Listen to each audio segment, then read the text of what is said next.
Hey guys, welcome to Smack Talk Wrestling Reviews. I am your host Boyze and this is Elimination Chamber 2019 review. So if you're new to the channel and you've not seen our content before, what I do is I look at all the matches on the show, I give a score out of 5 and then I give you my thoughts on the matches. That simple. Yes, it is.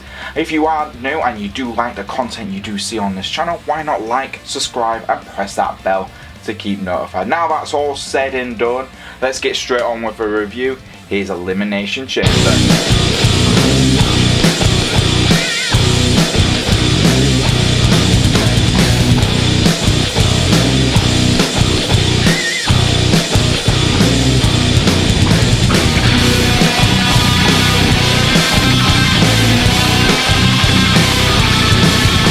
The first match up on the night was the Intercontinental Championship match between Finn Balor and Shinsuke Nakamura. This was just added the day of the pay-per-view, so me and Mr. J, neither of us, but funny enough it was on the rumour thing, so I did ring up Mr. J and we both went for Finn Balor.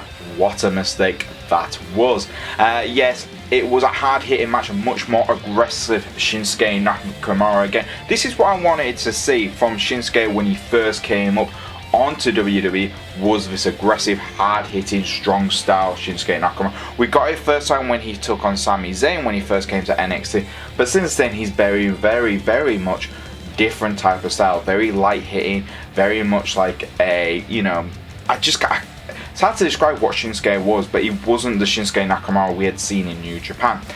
Recently though, on SmackDown and on the kickoff show at Extreme Rules, that Shinsuke Nakamura has returned. He's hard-hitting, he's very aggressive, and he just doesn't give up. And that's the match we got. Finn was completely outpowered. Yes, Finn did start to get some counters and started trying to move control back into his court, but it really didn't do much in the end, with Shinsuke Nakamura with a knee to the back of Finn Balor's head and hitting him with the King Slasher to win his first IC title in WWE. This is very exciting. I remember Shinsuke being the IC champion back in New Japan, and now that he's the IC champion in WWE with this new aggressive style, hopefully WWE can use him correctly like they should have done when he first came to the company. So for me, I'm going to give this a 2.5 out of 5. I thought it was a fantastic start to the kickoff show, and it's great to see Shinsuke Nakamura now back holding an IC title again. Next up on the kickoff show, we had the Cruiserweight Championship match where Drew Gulak was defending his IC title against former Cruiserweight champion Tony Neese. This was, again, a good match. Possibly not the best match these two have ever had, but it was very much a good match. Tony Neese, who was, surprisingly, he is the babyface in the storyline, but obviously Drew Gulak, coming from Philadelphia, was going to get the fan support from the start, and that's what he got. He was pretty much all the fans wanted to see him win, and he did.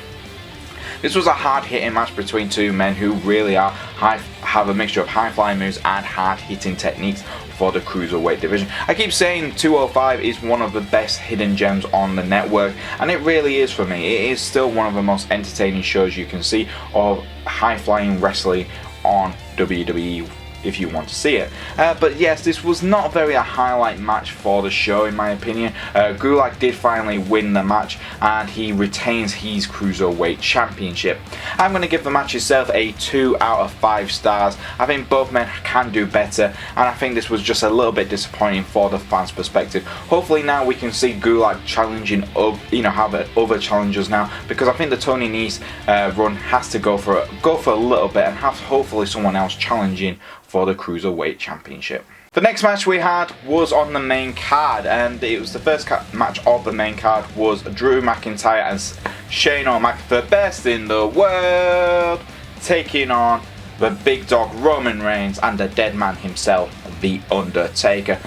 This is a brilliant way to actually start the main pay-per-view itself. You have a huge card with big names in it, and it just works. For me personally, the highlight for this whole match was no other than Drew McIntyre facing off against the dead man himself. I think that's the match most people want to see at WrestleMania at some point, would have been Drew versus Undertaker. But what a hell of a match. This really went throughout a hot no holds bar, went completely exactly what you want to see. Every man going all at it. Drew McIntyre and Shane O'Mac really trying their best to control the match at the start, but Roman Reigns and The Undertaker showing great chemistry at the start before Elias got involved in the match, helping Shane O'Mac and Drew McIntyre change the tide, allowing them to control the second half of this match. It really was a hard-hitting match before Undertaker and Roman Reigns started taking out both Elias, Drew McIntyre and Shane O'Mac. This match really was fantastic, and it ended with Shane O'Mac taking the Tombstone Power Driver by the dead man himself. I really enjoyed this match. I thought it was fun to see, and my god, after what we got with The Undertaker versus Goldberg, Taker needed this match. So for me personally, I'm going to give it a 2.5 out of 5. Entertaining from start to finish. The heels did exactly what you wanted to see from the heels, and the super babyface team, really overcame those odds. So great match. Like I stated, a 2.5 out of 5. Next up, we had a match from Raw where we saw the Usos versus the Revival for the Raw Tag Team Championship.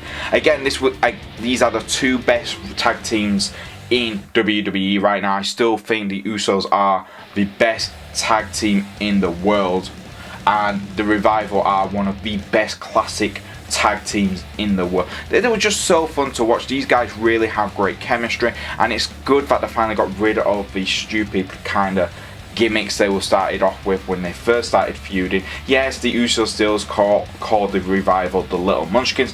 That's fine. The Usos are cocky baby faces, where the heel team of a Revival are very, hard-hitting, strong style in their cells. This was a fantastic match, both teams really going all at it, and it really looked like the Usos could have won at any point, but no, after one shatter machine, the Revival did manage to retain and win the match clean on the Usos. So for me, I'm going to give this match a 2.5 out of 5. Really enjoyed it. Again, two of the best tag teams you're going to see in WWE right now, and through on entertaining match. Next up, we had Aleister Black versus Cesaro. This is for me the match of the night on Extreme Rules. Both men going all out at each other. This all started with Aleister Black demanding a challenger at any point, someone to knock on his door. And who knocked on his door? None other than Cesaro.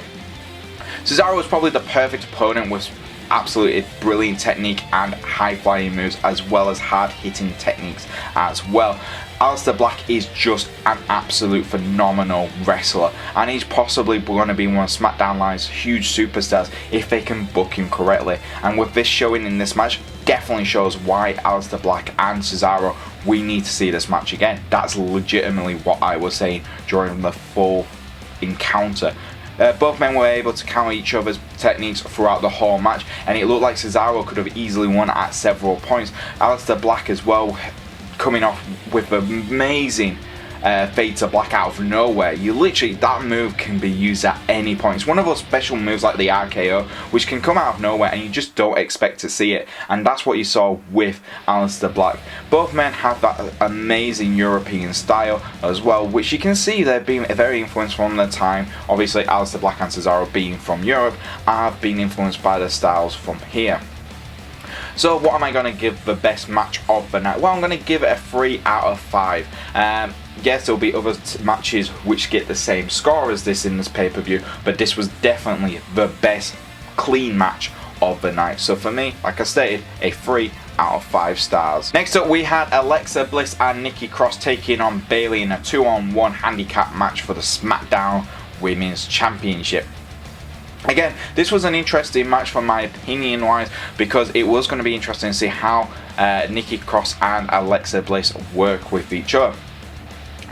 Bayley was absolutely brilliant throughout the whole match. Her style of being a more aggressive Bayley is working in my opinion, and it was interesting to see Alexa Bliss using Nikki Cross as more of you go and work her, and then when I see an opening, I'll tag myself in. Yes, there was good chemistry between Nikki Cross and Alexa Bliss. I could definitely see these two being a good tag team heel team. You can definitely see Nikki Cross completely brainwashed by Alexa Bliss, believing that Alexa is her best friend. It's an interesting match. So but it was very predictable at the same time, mainly because the minute you knew that it was going to be a 2-on-1 handicap match, you knew who was going to get the pinfall, and that was going to be Bayley pinning Nikki Cross, obviously saving face for Alexa Bliss. I was very curious to see if Alexa Bliss was going to take out her defeat on Nikki Cross. Surprisingly, she didn't. I thought we would have got a full heel turn, well, a fully evil Alexa Bliss turn on Nikki Cross, but no, they hugged each other and they walked each other out of the ring. Very surprising. Yes, Bayley did get the victory with a elbow drop from the top rope, getting a clean victory over Nikki Cross. For me, like I said, this was quite a typical match where the babyface had to overcome the numbers on herself, but when she did, she really controlled the match. So for me, I'm going to give it a 2 out of 5 stars. Good match between all three women. It just could have been a little bit more interesting if we had weapons involved as well. Next up, we had Braun Strowman versus Bobby Lashley and a last man standing match. This is exactly the type of match you want to see from two hard hitting men like Bobby Lashley and Braun Strowman. The match started off in the ring and both men going all out with each other. A few counts to 8, and then we finally got the type of match we wanted to see, where both men were going throughout the WWE universe in the crowds. They started off going up the ramp, going up to the where they sell all the merchandise and everything like that back there. They went all the way back up to the ramp, top of the ramp, back into the ring. They thought, oh, this is it, they're going to go through the back of the, back in the ring and we're going to get the final 10 count there. No, then they went back to the other side of the WWE Universe crowd. This is very good. It's, you kind of go, oh, right, this is going to be that type of match. They go out to the ring, go up, go back down, and the victory will be done near the ringside. Nope. They went throughout the whole crowd again. There was this interesting little barricade area. Braun Strowman power slams Bobby Lashley through there. It looks like the referee's just doing a blind count by this point, and Braun Strowman destroys this wall. I think it was a wall. I don't know why it was there, but yeah, you saw the padding and stuff like that. And Braun Strowman is the last monster standing, as Michael Cole liked to say. Braun Strowman wins this match, but this was definitely a hard-hitting match by both men, using power moves after power moves after power moves throughout the whole arena. This was fantastic. Braun Strowman's selling was absolutely on point as well. It's great to see Braun Strowman now being able to be counted as one of those guys who can have these high-powered matches but still being able to sell, and that's what we needed to see. Bobby Lashley now looks more aggressive and dangerous as well after this match, and both men just came across. This was a match I don't think a few weeks ago, if we hadn't had what we saw on Raw, I don't think anyone would have been that interested in this match. After Raw and now after this pay-per-view, Braun Strowman and Bobby Lashley have had to have probably one of the better feuds of recent times on WWE TV. So for me, I'm going to give this match a 3 out of 5 stars. Like I stated, it wasn't the best match, but it was good to see two big men battling it out and using power moves like they should be doing on this pay-per-view. Next up, we had the New Day, Xavier Woods and Big E taking on Heavy Machinery and Daniel Bryan and Rowan, the Planet's champions for the SmackDown Tag Team Championship. Again, this was a triple threat match, very hard hitting, both teams really going at it. Heavy Machinery came across probably as the best team in this whole match, not because of how they performed, but very much the powerhouses. They were controlling the whole match. It was interesting to see that two babyface teams were really going at it against each other, and it's very difficult to have two babyface teams versus one heel team, because usually you expect the babyfaces to try and take out the heels and then to focus on each other. But no, it was very much every team for themselves, which was quite impressive. For me, Big E has got to be MVP in this match. He was literally the powerhouse. He managed to hold off Otis and Tucker as well as Rowan. Xavier Woods, again, he's selling an ability in the ring, was absolutely fantastic. He did get taken out halfway through the match, and it pretty much left Big E to really work on it for himself. By the end, though, Big E and Xavier Woods did manage to win the titles on none other than Daniel Bryan with the up, up, down, down to get the victory and claim their 6th Tag Team Championships. I think this is great. It's a clean victory for the New Day, and not just that, they also pinned the former Tag Team Champions. So for me, I'm going to give this a 2.5 out of 5. I think everyone had a fantastic performance. Heavy Machinery, the newest team on the block, looked really good. I think the New Day were fantastic. I think, like I said, Big E MVP, Daniel Bryan and Rowan, just absolutely everything. And I can't wait to see what happens next on the SmackDown Tag Team division. Next up, we had AJ Styles, accompanied by Carl Anderson and Luke Gallows, to take on Ricochet for the United States Championship. Again, this is quite interesting. This match started off with Gallows and Anderson attacking Ricochet at the start of the match. AJ kept telling them to get out of the ring, and then we continued with the match. Ricochet puts on a hell of a performance, and AJ Styles is just absolutely phenomenal. Hint, hint. But this was a fantastic match by two guys who are high flyers and have technical skills at some of the best levels.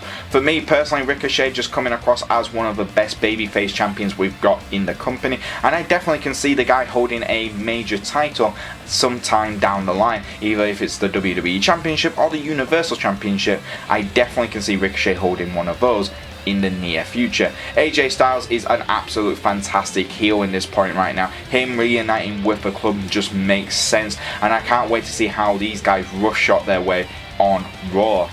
But yes, Gallows and Anderson did get involved in the match a few times, only near the end of the match. Carl Anderson even had to inform the referee AJ Styles' leg was underneath the rope before he got a 3 count on AJ. Very interesting that it did take the club a long time after the beatdown at the start to really get involved in the match. After a while, they did start getting involved, and they did start helping AJ distract Ricochet. AJ did win the United States Championship with a Styles Clash, and my God, the club are now in power. They have the United States Championship. Now we have to see if they will go for the tag team titles on Raw. For me, this was an absolutely fantastic match, and as some people were stating online, this is possibly one of the best matches we've seen so far by Ricochet and AJ Styles. So for me, I'm going to give this a 3 out of 5 stars. Very entertaining and one of the best matches of the night. Next up, we had Kevin Owens taking on Dolph Ziggler. This match again was added on later on the show. Pretty much Shane O'Mac invited KO to Extreme Rules, and the match lasted 17 seconds. That's right, you heard me right. One stunner, 1, 2, 3, KO wins. But what I'm going to give the score for mostly is if it didn't have a great promo by Kevin Owens after he just destroyed Dolph Ziggler. He literally gets on the mic and states that he's, this is what he needs to do. He's going to show the world exactly why this is the Kevin Owens show. Obviously, this is exciting times. Kevin Owens' pipe bomb last week was absolutely fantastic, and now fans are just excited to see KO on pay-per-views. Do I think this was the right decision? Yeah, I kind of do. Dolph Ziggler's lost a lot of momentum right now, so him having that quick victory doesn't really damage his credibility too much as of yet. But we need to see where this takes Kevin Owens. Are we going to see KO versus Shane O'Mac, or are we going to see KO challenging some of the bigger heels on SmackDown Live in the upcoming weeks? We'll have to wait and see, but it's very exciting times for KO.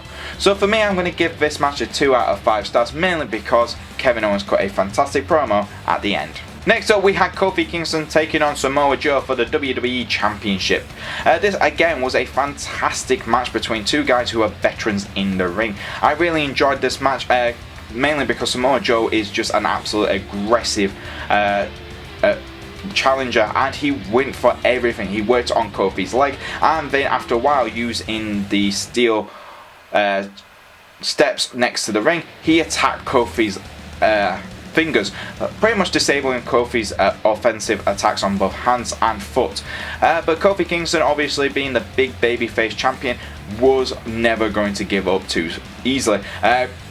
Samoa Joe for a few times seemed like he was going to get the pinfall, while Kofi was kicking out majority of the time. Kofi Kingston started getting more and more momentum onto his side until he hit a surprising Trouble in Paradise and manages to get a victory. This is, I think, is one of Kofi's strongest victories so far, but it wasn't one of Kofi or Samoa Joe's best matches. I definitely think this was a must, a okay match, but definitely could have gone a little bit longer, and I think it could have been a lot better in particular.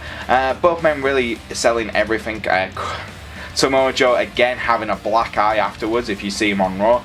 So for me, I'm going to give it a 2 out of 5 stars. I think both guys could do a lot better. Hopefully now we can, it's a bit of a shame because Samoa Joe has constantly been put into these title opportunities for WWE Championship, but has never come out on top just yet. So like I stated, it's going to be a 2 out of 5 stars. Next up we had the mixed tag team match, Extreme Rules, winners take all, bloody hell, everything involved title. This was interesting with Seth Rollins and Becky Lynch taking on Baron Corbin and Lacey Evans. Obviously in a mixed tag team match, a man can only take on a man and a woman can only take on a woman. But in an Extreme Rules match, anything can go. So yeah, don't understand the rules. There was rules, but there was no rules, isn't it? But yes, Becky Lynch and Seth Rollins started off with great chemistry from the start. This was a clear wrestling match from the beginning. Lacey Evans and Baron Corbin started getting momentum onto their side when weapons was finally added to the match. Becky Lynch and Seth Rollins also started countering back with using weapons themselves. Lacey Evans and Baron Corbin looked like they were going to get the pinfall several times while using chairs, kendo sticks, and everything in between. Seth Rollins and Becky Lynch started getting momentum back onto their side while they started using the kendo sticks and chairs, which was introduced by Lacey Evans and Baron Corbin. Seth also introduced the tables, which put in both Corbin through the table. This was again, both Corbin and Lacey Evans got both put through the tables. Baron Corbin hits the end of days on Becky Lynch. That causes Seth Rollins to go absolutely ape and destroys Baron Corbin with 3 stomps. My God, what an impressive angry Seth. We haven't seen that kind of Seth Rollins in a long time. Seth Rollins does get the victory with the final and 3rd stomp, claiming the Universal title, and Raw Women's title still stays with him and his girlfriend Becky Lynch. That looked like it was going to be it. Both Becky and Seth looked like they were going to celebrate their victory in the ring. Before the next thing we know, spoiler alert, Brock Lesnar turns up with Paul Heyman. They cash in. Suplex, F5. Brock is our new Universal Champion. Paul Heyman did state that Brock Lesnar was going to cash in that night either on Kofi Kingston or on Seth Rollins, and he was a man of his word. I don't think many fans believed that Brock Lesnar was going to cash in. I don't think anyone really believes Lacey Evans or Baron Corbin was going to win this match either. The match itself was very physical, and it was great to see Becky Lynch take a finisher from a man. I really do think this is now we're going to start seeing men and women start taking each other on in the new WWE era. And Brock Lesnar's cash-in was a surprise. I didn't expect it myself. So what am I going to score this match? Well, I think it was a good main event. I think it was a good way to end the show, and I think the fans were either angry or happy that Brock Lesnar is now the Universal Champion. Now, for me personally, I don't really care if Brock Lesnar is the Universal Champion, mainly because the storytelling on someone trying to beat Brock is always quite interesting. So for me, I'm going to give it a 2.5 out of 5. I think it was a good end to the show, and I think the Extreme Rules match did actually work in this story. And there you go, guys, that was Extreme Rules 2019. What did I think? I think it was the best pay-per-view we had this weekend. Now, I know a lot of people saying, oh, Fight for the Fallen was a good pay-per-view, but for me personally, I think that Extreme Rules definitely beat AEW's Fight for the Fallen. Very interesting show. I think, obviously, like I stated, Cesaro and Aleister Black for me was the best match of the night. But I think there were so many good matches throughout the whole night, it really wasn't, there was no match which really suffered too much. So for me, what am I going to finally score Extreme Rules for this year? Well, I'm going to give it a 3 out of 5 stars. I really enjoyed it, and it's possibly the best pay-per-view we've had so far this year since WrestleMania.